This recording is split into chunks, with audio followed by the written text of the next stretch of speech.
Welcome to the show, Neil Patel. It's awesome to have you here. I know a lot of our listeners are super excited for this interview, and I'm grateful that I have your time today.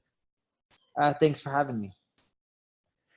My first question for you, what should every small business owner be implementing in their business, in their marketing strategy in 2019 going into 2020? So right now there was an interesting stat that came out today, and I don't know how true it is, but 65% of the searches are mobile searches on Google, right? Okay, so think of it this way. Mobile's picking up. We already know this, and nothing new about that mobile makes up majority of searches. Voice search, they say by 2020 is half the searches. And the devices, like these mobile devices and Alexa Home or Google Home, Alexa, all those make it more and more common for there to be voice searches. So the one thing I would do if you're a small and medium business is start creating on things like Alexa skills. There's a company called like Jetson AI that allows you to sell your products and services via Google Home or Alexa skill. I think that's a huge thing that a lot of businesses aren't tapping into. I don't think us as consumers, we're fully ready for that, but I do think that's gonna be a wave that's gonna really grow fast and dominate. It's just a question of time. How does that compare to the old school tactics that you're always talking about with writing SEO and making sure you are available with Google search and using YouTube as another SEO tool? Are those still prevalent in your marketing strategy? They are, but the problem now is there's so many different devices and technology types.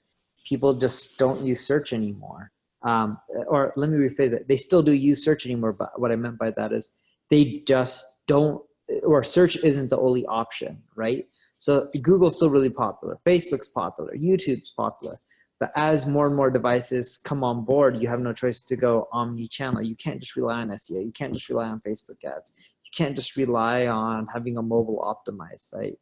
If you're not, in essence, leveraging a lot of these newer channels, you're going to be left behind. If you're a small business, I would recommend starting with the newer channels because they're less saturated and less competitive, easier to see traction with spending less money. That's what small businesses have issues with, right? They can't afford to spend the same dollars as these larger corporations in the saturated markets.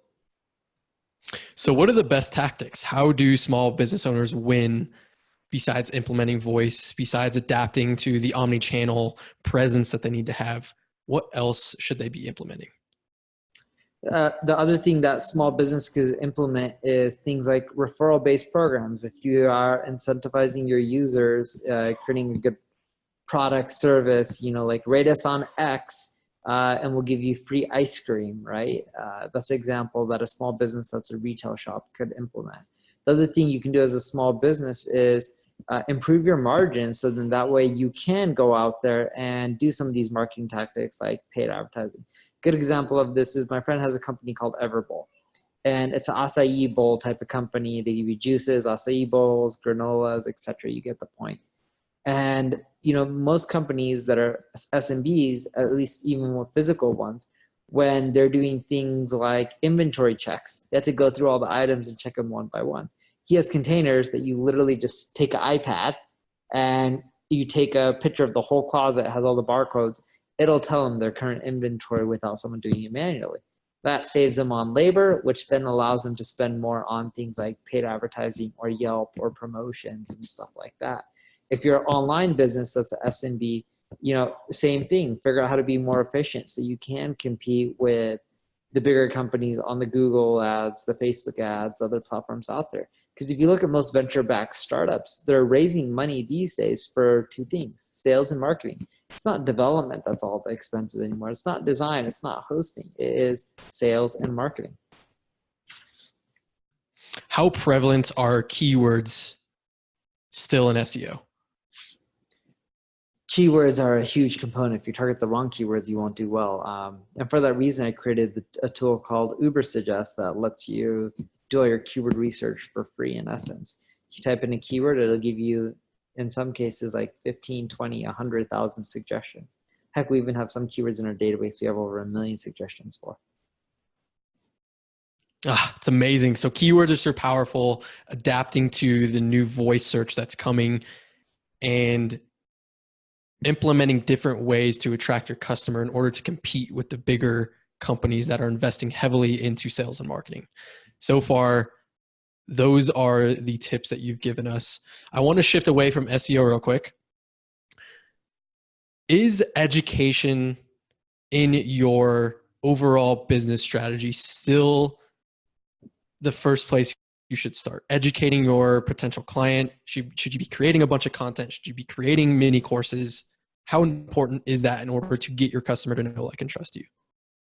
It's really important. Education is huge. A ton of people still forget about it.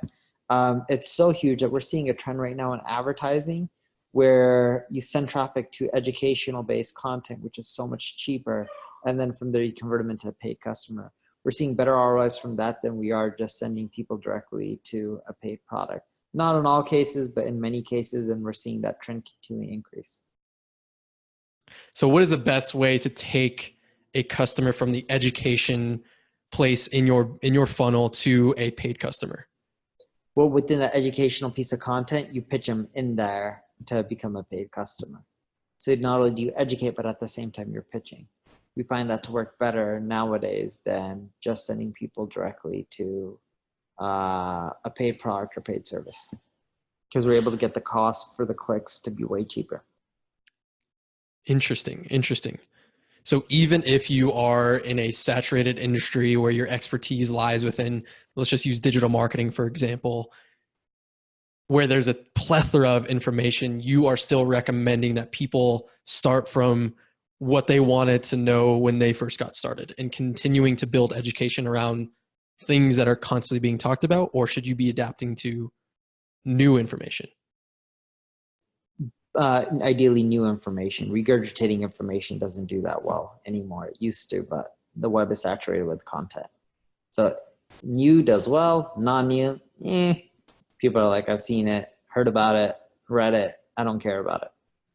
So what do you suggest in terms of creating new content? You being the master at this, you're always staying updated with new trends, new tools, new ways to generate revenue. Where should people who don't have a massive budget or a lot of access to certain tools start? Well, Uber Suggest is free, so that helps you out. The second thing you can do is just read other sites within your industry. It'll help you keep up to what's happening, and that'll give you ideas. That's where I start. Funny enough, I read a ton.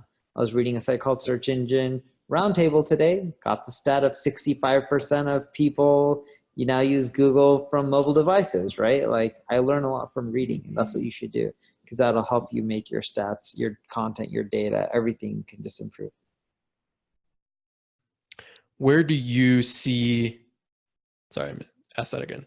What do you see being the most important business growth strategy in the next 2 years?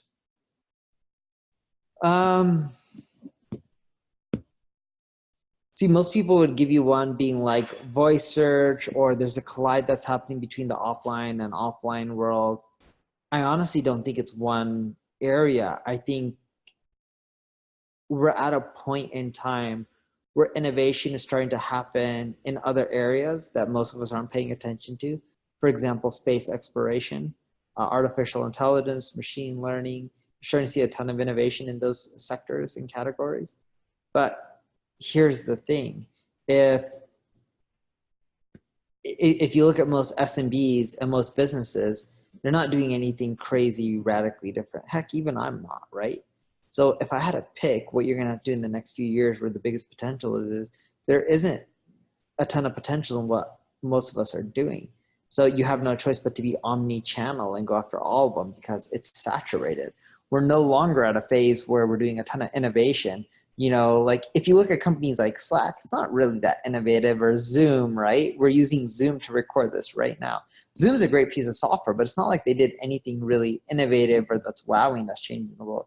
Boring company, sure, from Elon is trying to change the world, or SpaceX or Blue Horizon or Virgin Galactic, right? Like there's a ton of companies that are trying to do crazy stuff. I'm not saying Zoom's a bad company. They're amazing. They've done well. They're worth a shit ton of money. Good for them. They're worth way more than I am, right? They've built a bigger business than I have.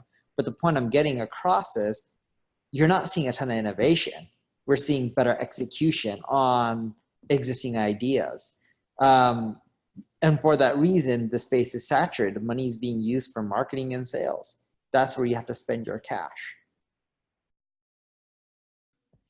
Incredible, incredible. So nothing new is really happening. The innovation is at a much higher level than you would recommend most small businesses are even paying attention to. Yeah, for that reason, I would recommend just going omni-channel, leveraging on channels. Think of Google Home or Alexa. You could say that's innovative, but would you agree with the statement that Siri can do similar things? Yes. How long has Siri been out? Way before Alexa or Google Home, right? So it's just like, is what they're doing crazily more innovative? No, but you have no choice but to leverage all the platforms and channels out there, because now we have too many options as consumers. We have too many ways to buy something. It wasn't that way 5-6 years ago. For all these reasons, you have no choice but to start pushing all the channels out there. That's why you have a podcast. That's why I have a podcast. That's why I have a YouTube channel. That's why I have a Facebook page, LinkedIn page. That's why I also create tools like Uber Suggest and release them for free to get more of the eyeballs. That's why I do SEO. That's why I do content marketing, right? Like, I'm literally trying to be everywhere. That's the only choice we have, because what I'm doing is not innovative. What you're doing is not innovative. I'm not trying to talk trash. You still seem like you have good head on your shoulders. You're smart. It sounds like you know what you're doing. But we're not necessarily doing anything that's crazy and innovative. Most small businesses aren't either. For that reason, competing against traditional channels is going to be expensive and saturated. You have no choice but to take an omni-channel approach. Most of our listeners who listen to our show, The Six-Figure Roadmap, are trying to get from where they are to where they want to be on their journey to hitting six figures in their business. What would you tell those people in order to make their journey there easier and more efficient? Go find someone who does something, undercut them, and make sure they're really huge. Because when someone making $1 billion and doing what you think, and you're trying to do the same thing, it's easier to take 0.01% of theirs and hit that number, right? You don't have to create something innovative if you're just trying to hit six figures. You just have to find someone who's big enough, do a better job than them, and undercut them. For example, if someone's offering marketing services and they charge a minimum of $100,000 per month per client, like an iProspect, big agency owned by WPP, or no, Dentsu, they're owned by Dentsu. You don't have to take a lot of money to create a consulting company. You can go and knock on doors and do it for 1/10 the cost. You can do the same in any services, accounting, whatever it may be. Funny enough, I would say it's easier to get to six figures in revenue through services than most things by far. Awesome, awesome advice. Neil, I know we are crunched for time. I want to ask you a few rapid fire questions just to get to know you a little bit better and peer into your life a little bit. Go for it. What is one non-negotiable habit you implement every single day? I've finished my day with completing my emails, because if I don't, then it just keeps getting worse and worse and worse. What is one book you wish everyone in the world would read? It's an old one. It's called The Art of the Start. It's been around for a while. It's by Guy Kawasaki. A lot of people need a reality check on how hard it is to start a business. You can't just snap your fingers and get to where you are, or where you want to be more so, but it's a good reality check book. On what do you like to spend your time and money outside of business? Experiences, traveling, experiencing new things with my family, my kid, just, not really trying to buy anything, more so just experiencing parts and things in life. Love it.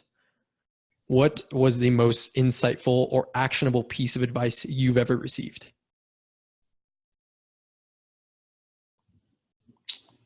I haven't necessarily received one piece of advice that's super actionable or the best piece of advice. The one thing I've learned from that I would tell you guys is, if you guys are trying to get to six figures, you're going to make mistakes. You're going to have setbacks. That's okay.